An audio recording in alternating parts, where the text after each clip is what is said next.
সাবেক প্রধানমন্ত্রী ও BNP chairperson Begum Khaleda জিয়ার সমাধিতে শ্রদ্ধা জানাতে আজও সাধারণ মানুষের ঢল ছিল। ভোর থেকেই নেতাকর্মী এবং সাধারণ মানুষ জিয়া উদ্যানে তাঁর সমাধিতে ভিড় করতে শুরু করেন। কবর জিয়ারত শেষে করছেন দোয়া, কেউ বা পুষ্পস্তবক অর্পণের মাধ্যমে জানাচ্ছেন শ্রদ্ধা। সবার মাঝেই বইছে আপসহীন নেত্রীকে হারানোর ব্যথা ও হাহাকার। এদিকে সকালে বেগম খালেদা জিয়ার সমাধিতে শ্রদ্ধা জানিয়েছেন তাঁর নাতনি ব্যারিস্টার জাইমা রহমান সহ স্বজনরা। আরও জানাচ্ছেন এস এম আরিফ। টানা তৃতীয় দিনের মতো বিএনপি চেয়ারপারসন খালেদা জিয়ার সমাধিতে শ্রদ্ধা জানায় সাধারণ মানুষ। শুক্রবার ভোর থেকেই জিয়া উদ্যানে ঢল নামে নেতাকর্মী সহ আপামর জনসাধারণের। এদিন শ্রদ্ধা জানাতে আসেন বেগম জিয়ার বোন সেলিনা ইসলাম, পুত্রবধূ শর্মিলা ইসলাম, নাতনি জাইমা রহমান সহ পরিবারবর্গ। কবর জিয়ারত শেষে কিছুক্ষণ নীরবে দাঁড়িয়ে থাকেন তারা। এরপরেই ঢল নামে নেতাকর্মী ও সাধারণ মানুষের। কবর জিয়ারত শেষে দোয়া, কেউ পুষ্পস্তবকের মাধ্যমে জানান শ্রদ্ধা নিবেদন। যেন আপসহীন নেত্রীর বিদায়ের শোক ছড়িয়ে গেছে হৃদয় থেকে হৃদয়ে। বাংলাদেশের ইতিহাসে ওনার মতো সর্বজন শ্রদ্ধেয় নেতা ভবিষ্যতে পাওয়া যাবে কিনা সন্দেহ। যে ঐক্যের যে আহ্বান উনি সবসময় করে গেছেন, উনি ওনার সব কিছু দিয়ে গেছেন, এবার তাকে আমাদের দেওয়ার পালা। আমরা মনে করি যে তার যে কাঙ্ক্ষিত বাংলাদেশ, সেই বাংলাদেশ যদি আমরা গড়তে পারি তাহলেই তার প্রতি যথাযথ সম্মান নিবেদন করা সম্ভব হবে। শ্রদ্ধা জানাতে আসেন কেন্দ্রীয় নেতাদের অনেকেই। বলেন, প্রিয় নেত্রীকে হারানোর শূন্যতা পূরণ হবার নয়। তার মৃত্যুকে আমরা স্বাভাবিক মৃত্যু বলবো না, স্লো পয়জনের মাধ্যমে তাকে হত্যা করা হয়েছে এবং এর দায় শেখ হাসিনা কোনোভাবেই এড়াতে পারবেন না। বেগম খালেদা জিয়ার সেই দেশপ্রেমের আদর্শ আমরা ধারণ করে জীবনের শেষ দিন পর্যন্ত এটা কার্যকর করার জন্য আমরা চেষ্টা চালিয়ে যাব। ৩০ ডিসেম্বর রাজধানীর এভার কেয়ার হাসপাতালে মৃত্যুবরণ করেন খালেদা জিয়া। পরদিন মানিক মিয়া এভিনিউতে স্মরণকালের সবচেয়ে বড় জানাজা শেষে জিয়াউর রহমানের কবরের পাশে চিরনিদ্রায় শায়িত হন আপসহীন এই নেত্রী। এস এম আরিফ, মাই টিভি, ঢাকা। সাবেক প্রধানমন্ত্রী ও বিএনপি চেয়ারপারসন বেগম খালেদা জিয়ার মৃত্যুতে রাষ্ট্রীয় শোকের আজ শেষ দিন শুক্রবার। অন্যদিকে 7 দিনের শোক কর্মসূচি পালন করছে বিএনপি। জুমার নামাজের পর বেগম খালেদা জিয়ার মাগফিরাত কামনায় মসজিদে মসজিদে বিশেষ দোয়ার আয়োজন করা হয়। এছাড়া মন্দির, গির্জা ও প্যাগোডা সহ সব ধর্মীয় উপাসনালয়ে বিশেষ দোয়া ও প্রার্থনার আয়োজন করা হয়। অন্যদিকে রাজধানী নয়াপল্টনে বেগম খালেদা জিয়ার মৃত্যুতে শোক বইয়ে শোকের আবহে স্বাক্ষর করছেন সাধারণ মানুষ সহ দলীয় নেতাকর্মীরা। ইলিয়াস মাতবরের রিপোর্ট। দলীয় প্রধান ও সাবেক প্রধানমন্ত্রী বেগম খালেদা জিয়ার মৃত্যুকে কেন্দ্র করে 7 দিনের শোক পালন করছে বিএনপি। অন্যদিকে বেগম জিয়ার মৃত্যুতে সরকার ঘোষিত 3 দিনের রাষ্ট্রীয় শোক শেষ হচ্ছে শুক্রবার। জুমার নামাজের পর বেগম খালেদা জিয়ার মাগফিরাত কামনায় মসজিদে মসজিদে বিশেষ দোয়ার আয়োজন করা হয়। পাশাপাশি অন্যান্য ধর্মীয় উপাসনালয়ে আত্মার শান্তি কামনায় বিশেষ প্রার্থনা অনুষ্ঠিত হয়। এদিকে নয়াপল্টনে বিএনপির কেন্দ্রীয় কার্যালয়ে বেগম খালেদা জিয়ার মৃত্যুতে শোক বইয়ে স্বাক্ষর করছেন সাধারণ মানুষ সহ দলীয় নেতাকর্মীরা। তার আদর্শকে লালন করে আমরা ওইভাবে চলার চেষ্টা করব এবং সকল নেতাকর্মীরা ওইভাবে চলবেন। যারা জাতীয়তাবাদে বিশ্বাস করি, আমরা বিএনপির প্রতিটা নেতাকর্মী খালেদা জিয়ার জীবন থেকে নিয়েই আমরা রাজনীতি করি। বিএনপির প্রত্যেকটি নেতাকর্মী ওনার এই আদর্শকে বুকে ধারণ করে আগামী দিনগুলোতে এগিয়ে যাবে। যে কোনো উদ্দেশ্য সফলের জন্য দৃঢ় প্রতিজ্ঞ থাকাটাই হচ্ছে খালেদা জিয়ার জীবন থেকে সবচেয়ে বড় শিক্ষা। আমরা মনে করি বাংলাদেশের ইতিহাসে এর মতো নেত্রী অন্তত আর শত শত বছরে আর কখনো ফিরে আসবে না। খালেদা জিয়ার আদর্শকে ধারণ করে সামনে এগিয়ে যাবে বিএনপি, এমনটাই প্রত্যাশা তাদের। ইলিয়াস মাতবর, মাই টিভি, ঢাকা। সাবেক প্রধানমন্ত্রী ও বিএনপি চেয়ারপারসন বেগম খালেদা জিয়ার রুহের মাগফিরাত কামনায় রাজধানীর গুলশান সেন্ট্রাল মসজিদে দোয়া মিলাদ মাহফিল অনুষ্ঠিত হয়েছে। আজ মিলাদ শেষে খালেদা জিয়ার বিদেহী আত্মার মাগফিরাত এবং দেশের শান্তি ও কল্যাণ কামনা করে বিশেষ দোয়া করা হয়। বাদ আসর এ দোয়া মাহফিল অনুষ্ঠিত হয়। এতে অংশ নেন তার বড় ছেলে দলের ভারপ্রাপ্ত চেয়ারম্যান তারেক রহমান। এছাড়া দলের মহাসচিব মির্জা ফখরুল ইসলাম আলমগীর, জাতীয় স্থায়ী কমিটির সদস্য সহ বিএনপি ও এর অঙ্গ ও সহযোগী সংগঠনের বিপুল সংখ্যক নেতাকর্মী এবং সাধারণ মানুষ এতে অংশ নেন।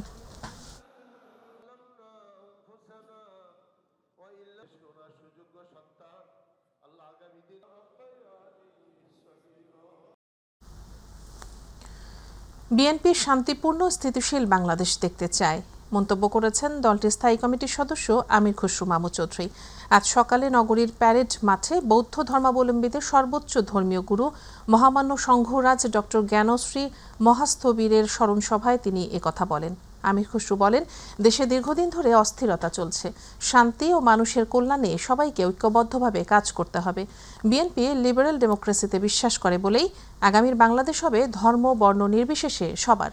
তিনি আরও বলেন, বাংলাদেশ হবে একটি রংধনু জাতি যেখানে সম্প্রীতি ও সহাবস্থান থাকবে এবং শহীদ রাষ্ট্রপতি জিয়াউর রহমান ও বেগম খালেদা জিয়ার স্বপ্নের বাংলাদেশ গড়তে তারেক রহমান নেতৃত্ব দেবেন। এ সময় বক্তব্য দেন ধর্ম উপদেষ্টা ডক্টর আ.ফ.ম. খালিদ। অনুষ্ঠান শেষে সংঘরাজের আত্মার শান্তি কামনায় বিশেষ প্রার্থনা অনুষ্ঠিত হয়।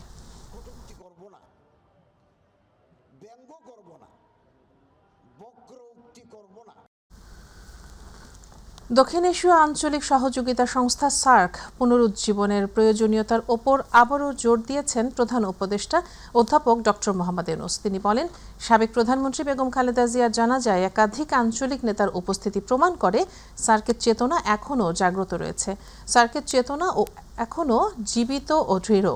বুধবার 3 বারের সাবেক প্রধানমন্ত্রী বেগম খালেদা জিয়া জানাজায় অংশ নিতে ঢাকায় আসা বিভিন্ন দেশের আঞ্চলিক নেতাদের সঙ্গে সাক্ষাৎকালে একথা বলেন তিনি। বৃহস্পতিবার রাজধানী ফরেন সার্ভিস একাডেমিতে এক ব্রিফিংয়ে প্রধান উপদেষ্টা প্রেস সচিব শফিকুল আলম এসব তথ্য জানান। জানাজায় পাকিস্তানের জাতীয় পরিষদের স্পিকার সর্দার আয়াজ সাদিক, ভুটানের পররাষ্ট্রমন্ত্রী লিওঞ্জো ডি.এন. ধুঙ্গেল, ভারতের পররাষ্ট্রমন্ত্রী ডক্টর এস জয়শঙ্কর, নেপালের পররাষ্ট্রমন্ত্রী বালানন্দ শর্মা, শ্রীলঙ্কার পররাষ্ট্রমন্ত্রী, বৈদেশিক কর্মসংস্থান ও পর্যটন মন্ত্রী বিজিতা হেরাত এবং মালদ্বীপের উচ্চশিক্ষা, শ্রম ও দক্ষতা উন্নয়ন মন্ত্রী ডক্টর আলী হায়দার আহমেদ উপস্থিত ছিলেন।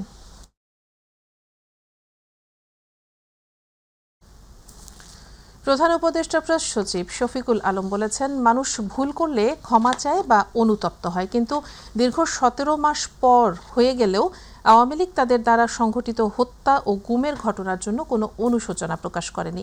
এমনকি তারা শান্তিপূর্ণ থাকার কথাও বলেনি। যদি বলেন, এখন যদি তারা এসে ভুল স্বীকার করে বা সরি বলে, তবে তার কোনো মূল্য নেই, কারণ সময় পার হয়ে গেছে এবং তাদের মনোনয়নের সুযোগও আর নেই।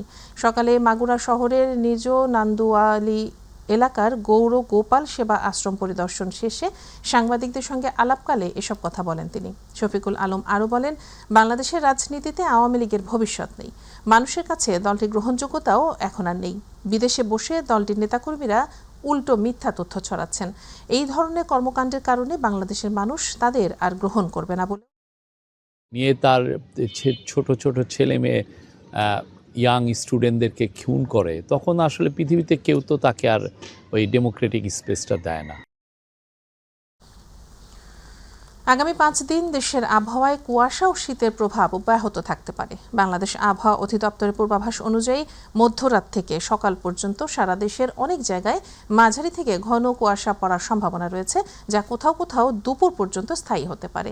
এতে সড়ক, নৌ ও আকাশপথে যোগাযোগ ব্যবস্থা সাময়িকভাবে ব্যাহত হওয়ার আশঙ্কা রয়েছে। একই সঙ্গে কয়েকটি জেলার ওপর দিয়ে বয়ে যাওয়া মৃদু শৈত্যপ্রবাহের প্রভাব আরও বিস্তৃত হতে পারে এবং আগামী দিনগুলোতে দেশের বিভিন্ন অঞ্চলে তাপমাত্রা আরও কমার আভাস দিয়েছে আবহাওয়া অফিস। শুক্রবার বেলা 9টা থেকে পরবর্তী 120 ঘন্টার আবহাওয়ার পূর্বাভাসে এসব তথ্য জানানো হয়। এদিকে দেশের 7 জেলায় চলছে শৈত্যপ্রবাহ, আর এই শৈত্যপ্রবাহে বিপর্যস্ত হয়ে পড়েছে যশোরের জনজীবন। কনকনে শীতে জবুথবু হয়ে পড়েছেন সাধারণ মানুষসহ প্রাণীকুল। সূর্যের দেখা মিললেও ঠান্ডা বাতাসে হাড় কাঁপিয়ে দিচ্ছে। যশোরে টানা দ্বিতীয় দিনের মতো দেশের সর্বনিম্ন তাপমাত্রা রেকর্ড করা হয়েছে। শুক্রবার যশোরে সর্বনিম্ন তাপমাত্রা ছিল 8 ডিগ্রি সেলসিয়াস।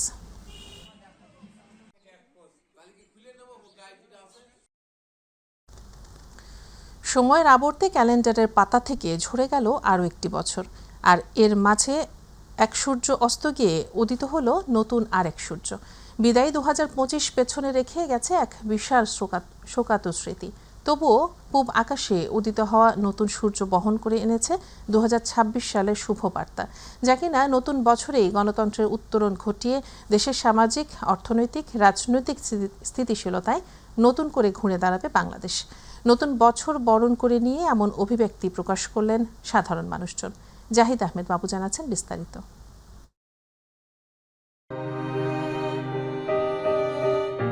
বিদায় নিল নানা ঘটনা, প্রাপ্তি ও বেদনাবিধুর স্মৃতিতে ভরা আরও একটি বছর 2025, আর এর মাধ্যমে সময়ের স্রোতে শুরু হলো নতুন বছর 2026।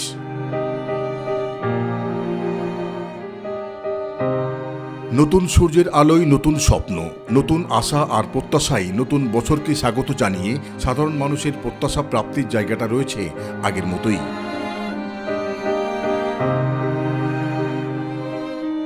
তারা মনে করছেন 2026-এ দেখা দেবে পরিবর্তিত এক নতুন আলোকবর্তিকা, যেখানে থাকবে দ্রব্যমূল্য স্থিতিশীল থাকার পাশাপাশি একটি উন্নত, শান্তিপূর্ণ ও সমৃদ্ধ বাংলাদেশ গড়ার অঙ্গীকার। 25 সাল তো মনে করেন যা ঝামেলায় গেল, 26 সাল আলাদা আছে, নির্বাচন আইতেছে, নির্বাচনের পরে ইনশাল্লাহ ভালো হবে। 2025 আর 24 তো মোটামুটি আমাদের সবার উপর দিয়ে অনেক বড় ঝড় গেছে। আশা করি যে 2026 যেন আমাদের সকলের অনেক ভালো যায়। আমি চাই আল্লাহ যেন এই বছরটা সবার জন্য কল্যাণ বয়ে আনুক। সাধারণ মানুষের প্রত্যাশা 2026 ঘিরে বৃদ্ধি পাবে রাজনৈতিক সহনশীলতা, দূর হবে বিভেদ এবং নিশ্চিত হবে শিক্ষা, স্বাস্থ্য ও সামাজিক ন্যায় বিচার।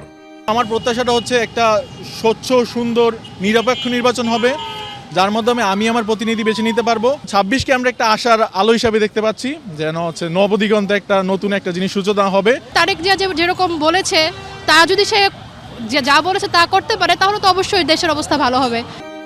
নতুন বছরের শুরুতে কেউ কেউ আবার মনে করছেন মানুষের জীবনযাত্রার মান উন্নয়ন ও স্বৈরাচারী ব্যবস্থার হবে অবসান।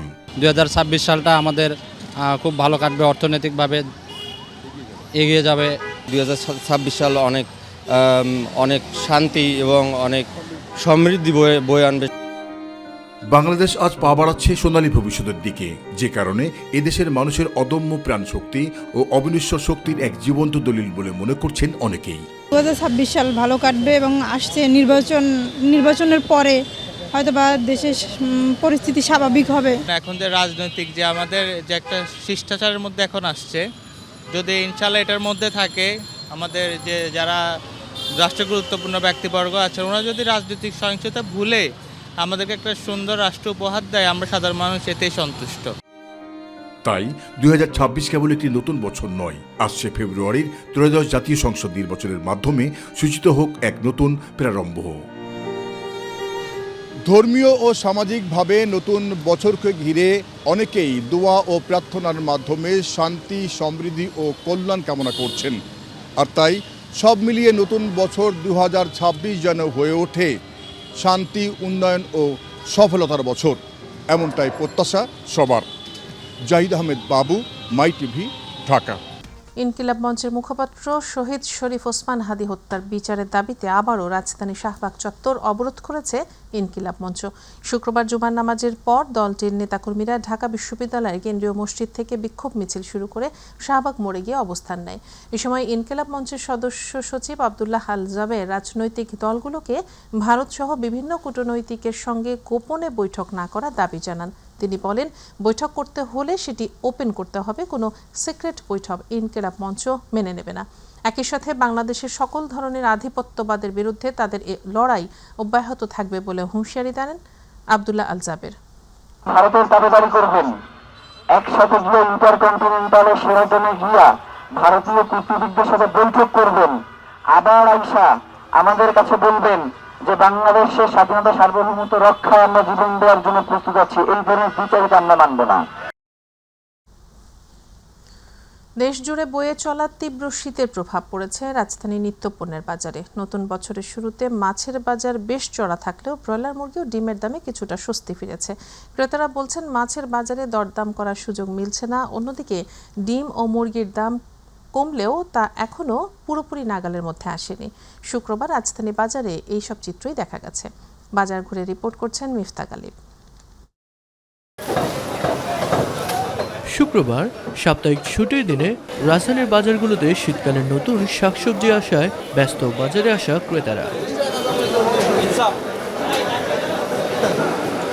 অন্যান্য বছরের তুলনায় 2025-এ দেশের বিভিন্ন স্থানে ফসলের ভালো উৎপাদনের পাশাপাশি আন্তর্জাতিক বাজারে দাম কমলেও চাল, পেঁয়াজ, ভোজ্য তেলসহ বেশ কয়েকটি নিত্য প্রয়োজনীয় পণ্যের ঊর্ধ্বগতিতে দেশের বাজারে তার সুফল পায়নি ভোক্তারা।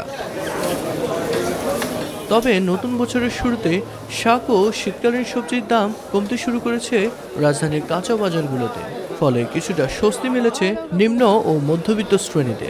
দামের লেগে নিতে পারি না, বুঝেন না, একটু কম হলে আমার জন্য ভালো, কিন্তু আমরা তো কাম কাজ করে দৈনিক বাজার করি। শীতকালীন সবজির দাম কিছুটা কম, তবে আরো কম হলে হয়তো ভোক্তাদের নাগালের মধ্যে থাকতো আর কি। দাম কমলে আমাদের ভালো হয়, বেচা বিক্রি বেশি হয়, আমরা ভালো থাকি, লাভবান বেশি হয়, আর সবাই তারা কি দেখাইতে পারে। মাছ, ডিম, ব্রয়লার মুরগির দাম স্থিতিশীল থাকলেও এখনও অস্বস্তিতে ভোজ্য তেল, পেঁয়াজ ও চালের বাজারে। 28 চাল নতুন চাল আসছে, নতুন চাল একটু কম আসলে আবার বাইরে গেছে, আবার বাইরে যার মিনিকেট তো পুরান চাল মিনিকেট আগের থেকে যেতে 2-3 টাকা বেশি, নতুন চাল আসলে দাম কম। দাম বাড়তি, তেলের দামও বাড়তি, একটা বোতলে 40 টাকা করে বাড়ছে আবার, এই জন্য তো আমরা সমস্যা হয়ে যায়, অনেকে যারা কিনে সবারই কষ্ট। শীতকে ঘিরে কিছুটা বাড়তি দাম মাছের বাজারে। রুই মাছ নদীর 700 টাকা কেজি, আর একটা আছে 400 টাকা কেজি। আমি তো আসলে যে বাচ্চার মাছ কিনতে আইছি, দেখতেছি ভালোই দাম, বেশি দাম। মাছের দামটা একটু মনে হচ্ছে বাড়তি। তবে যথাযথ মনিটরিং এর পাশাপাশি বাজার ব্যবস্থাপনা ঠিক থাকলে নিয়ন্ত্রণে থাকবে বলে মনে করেন বাজারে আসা ক্রেতারা। মিফতা গালিব, মাই টিভি, ঢাকা। নদীপথে কুয়াশায় পথ দেখাতে ফেরিতে লাগানো হয় ফগ লাইট, বিকল থাকায় চলতি মৌসুমে নিয়মিতই ভোগান্তিতে পড়তে হচ্ছে দৌলতদিয়া পাটুরিয়া রুটের যাত্রী ও চালকদের। সমস্যা সমাধানে কোনো উপায় বলতে পারেনি বিআইডব্লিউটিসি এবং গোয়ালন্দ উপজেলা নির্বাহী অফিস। দায় চাপাচ্ছে কারিগরি বিভাগের ওপর। কারিগরি বিভাগের দাবি, জানমালের নিরাপত্তায় বন্ধ রাখা হচ্ছে ফেরি। প্রতিনিধি মমিন শেখের রিপোর্ট, জানাচ্ছেন এস এম আরিফ। ঘন কুয়াশায় গত 2 সপ্তাহে দৌলতদিয়া পাটুরিয়া নৌরুটে প্রায় 60 ঘন্টা বন্ধ ছিল ফেরি চলাচল। রাজধানী ঢাকার সঙ্গে দেশের দক্ষিণ পশ্চিম অঞ্চলের 21 জেলার প্রবেশদ্বার হিসেবে পরিচিত রাজবাড়ীর দৌলতদিয়া ও মানিকগঞ্জ জেলার পাটুরিয়া নৌরুটের ভোগান্তি কমাতে 2015 সালে প্রায় 5 কোটি টাকা ব্যয়ে 10টি ফেরিতে স্থাপন করা হয় উন্নত প্রযুক্তির ফগ অ্যান্ড সার্চ লাইট। বলা হয়েছিল এসব লাইট দিয়ে শীতের সময় ঘন কুয়াশায় চলতে পারবে ফেরি। তবে লাগানোর কিছুদিন পর থেকেই অকেজো হয়ে পড়ে ফগ লাইটগুলো। পার্টিতে যে পরিমাণ প্যারা দিতেছে, কিন্তু আইসা বসে রয়েছে, সকালে 4টা বাজে ঢুকছে, এখনো বই আছে। ওরা সময় মতন জায়গা মতো যাইতে পারি না, মালিকই বকাবকি করে।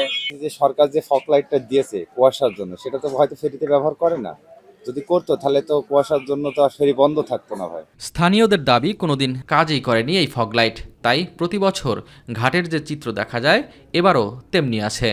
ফগ লাইটের জন্য অনেক টাকা বাজেট করছে, কিন্তু সেই যে বাজেট করেছে সেই পরিমাণ ফগ লাইট আমাদের ফেরিতে নাই, এই জন্য আমাদের অনেক বিঘ্ন হচ্ছে। বিডব্লিউ যারা এখানে আছেন এই দায়িত্বে কর্মরত, আমি তাদের অনুরোধ করব এই বিষয়গুলো যেন গুরুত্বপূর্ণভাবে দেখে।